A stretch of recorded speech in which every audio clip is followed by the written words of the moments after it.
c'est super gentil de m'accueillir ce soir. J'ai l'impression que vous êtes tous à l'aise. Ben, moi, pas vraiment, à vrai dire, parce que je vais vous dire, personnellement, je suis arachnophobe, je suis claustrophobe, je suis acrophobe. Alors, c'est vrai que c'est pas évident de se présenter de cette manière-là, mais je vous rassure. À partir du moment où on est capable d'identifier ces vulnérabilités, ben, en fait, vous êtes déjà sur le chemin pour révéler votre vraie nature, là où vous avez le plus potentiel et donc le plus d'impact possible. En Occident, on n'a pas l'habitude de se présenter de cette manière-là. Par contre, en Asie, beaucoup plus. Un petit peu comme ce que vous avez ici, qui est le kintsugi. En fait, on va sublimer les cicatrices de la vie en révélant justement ces fractures pour révéler la personnalité des personnes. C'est utilisé en psychologie, c'est aussi utilisé dans l'art, comme vous voyez là.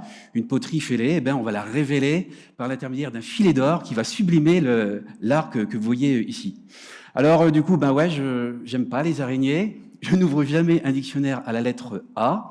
Si j'utilise un sac de couchage, il est toujours ouvert sur le côté. Et puis, je fais ce que je peux quand je marche sur un pont un jour parce que ça me fait peur. Donc, du coup, à partir de là, je vous ai identifié les situations dans lesquelles je redoute. Mais du coup, ça me permet d'identifier aussi les situations dans lesquelles je me sens le plus à l'aise. Donc, ce soir, je vais me mettre à l'aise. Mais je vous rassure, je vais simplement m'asseoir. Waouh! Alors déjà, d'ici, le point de vue est différent. Je me rapproche beaucoup plus là des gens qui sont du premier rang. Je vois un peu plus leurs expressions sur leur visage. Il y en a pour certains qui ont l'air surpris. Alors, il faut que je fasse gaffe quand même avec les lumières. D'autres peut-être amusés, d'autres encore plutôt impassibles. Alors, je vous rassure, hein, là, ça dépend du vécu et ça dépend du contexte dans lequel on se situe. Eh ben, je vais justement utiliser ce contexte-là, ou plutôt la situation, la posture, pour vous exprimer un peu les propos de la thématique de ce soir. Je vais vous raconter une histoire. Il y a 4 ans de cela, à peu près, j'ai été mandaté par une ONG pour faire une expertise scientifique dans un village reculé au Togo sur un système qui capte, collecte et stocke de l'eau. Donc, on est dans un village reculé, on est à 1h30 à peu près de la petite ville la plus proche, en motobrousse. Il n'y a pas d'électricité, il n'y a pas de réseau d'eau, il n'y a pas de réseau d'assainissement. Et donc, je suis allé dans ce village. J'ai été accueilli par le chef du village et les membres du conseil. On a d'abord fait une cérémonie traditionnelle dans laquelle on fait appel aux esprits des anciens pour savoir si ma venue était bénéfique ou non. Et ensuite, on a fait la réunion. Donc, vous avez une photographie ici de cette réunion qui a eu lieu il y a 4 ans de cela. Donc, on a fait la réunion, on ne peut plus normal. Et puis, à la fin, donc, tout le monde se lève pour sortir de la salle. Donc là, je me lève. Et puis, en fait, il y a quelqu'un qui m'a interpellé dans le fond de la salle.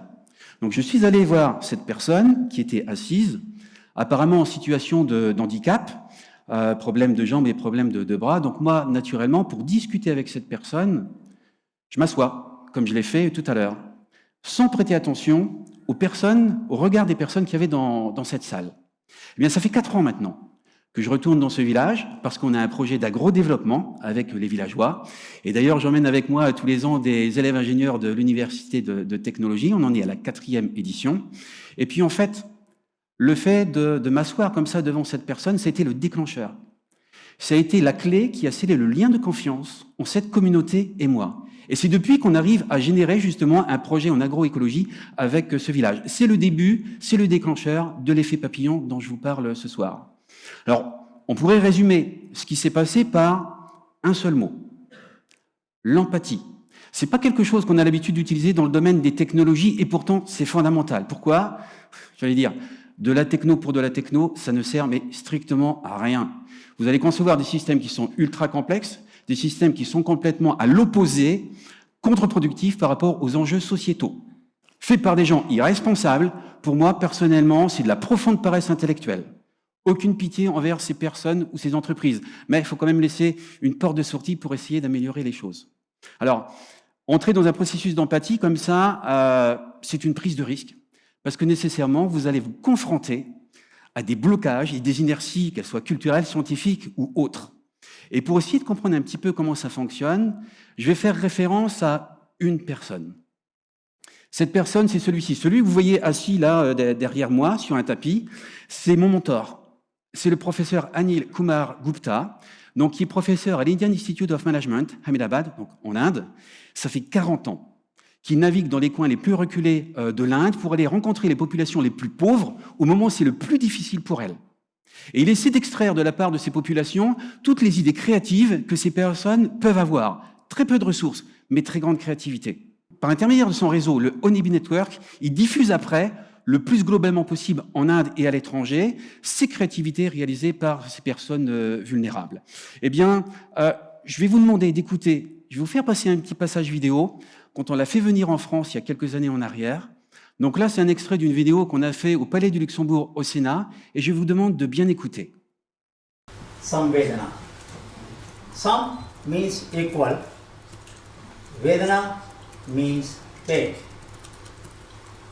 When I feel your pain as intensely as you feel it, it does not remain your pain, it becomes my pain. Je vais reprendre un petit peu ce que Anil vient de dire.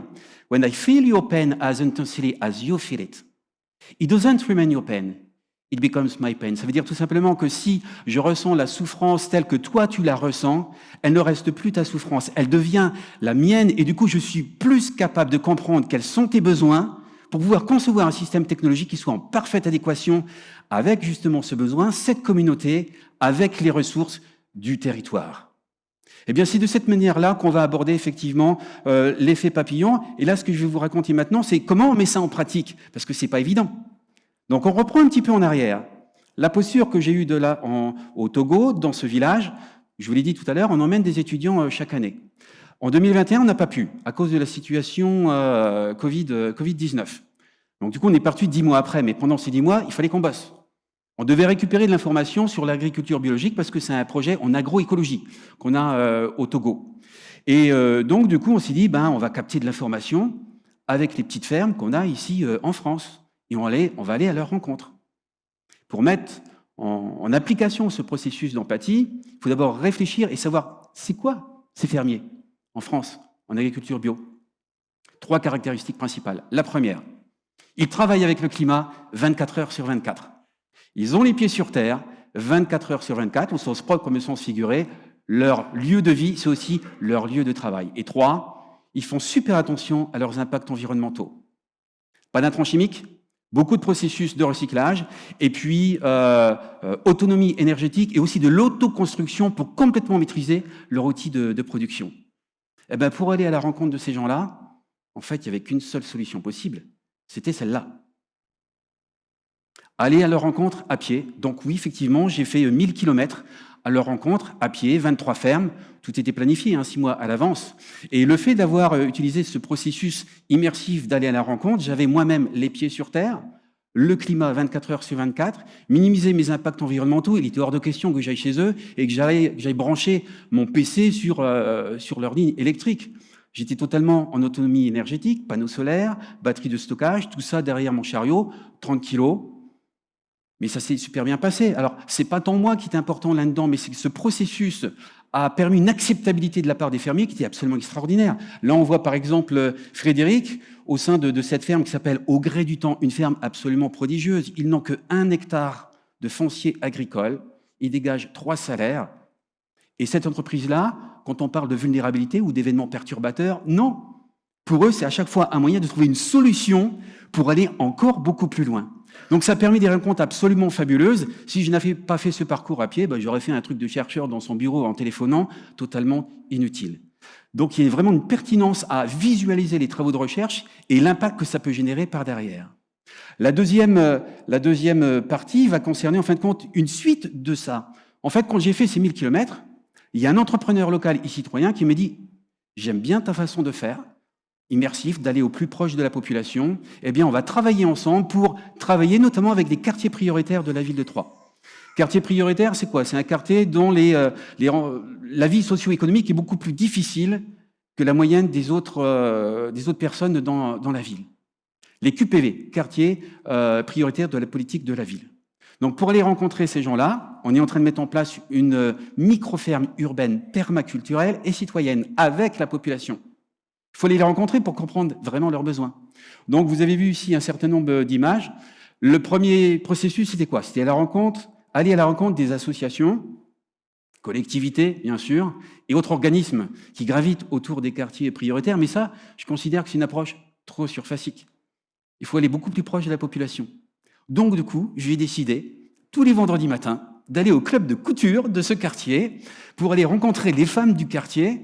Alors pourquoi le club de couture? Alors déjà, un petit bonjour à Rachida, qui est la présidente de l'association LAMAP, qui est ce club de couture, qui jongle aussi avec des cours de français. C'est dédié à des personnes qui arrivent sur le territoire dont la langue maternelle n'est pas le français.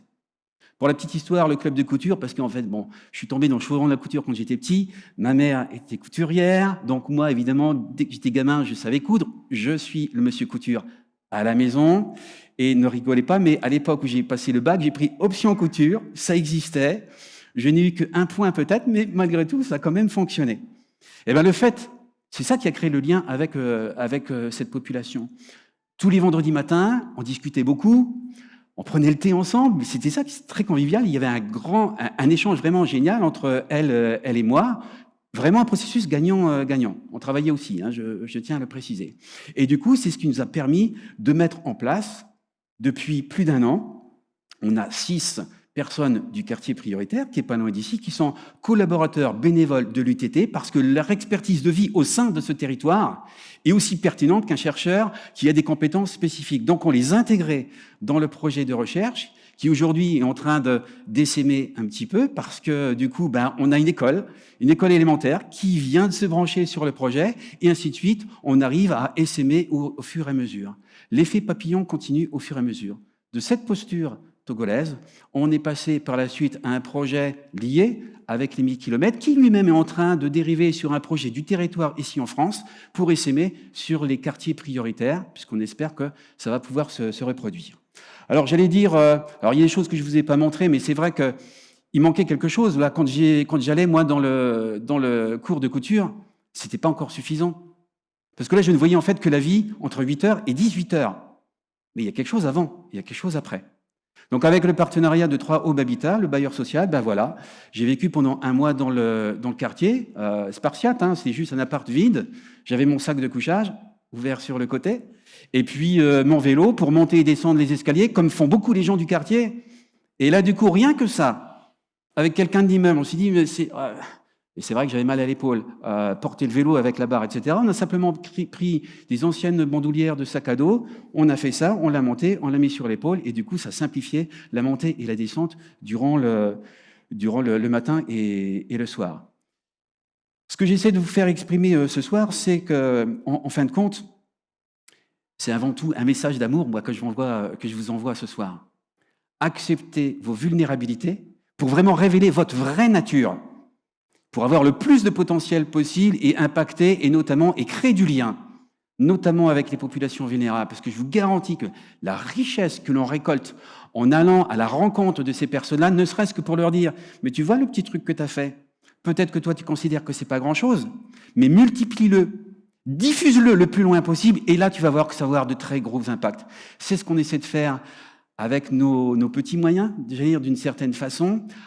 Et puis, voilà, l'interaction qu'on a eue ce soir, pas longtemps, 15 minutes à tout casser. Moi, sûr, déjà, c'est un impact sur moi. Pour vous, je ne sais pas nécessairement tout de suite, dans quelques jours, dans quelques mois. Et peut-être que je suis un peu naïf, mais je crois vraiment à l'effet papillon. Et j'espère que cet effet papillon pourra générer, un ouragan de créativité pour une société plus soutenable. Merci à vous tous. Bonne soirée.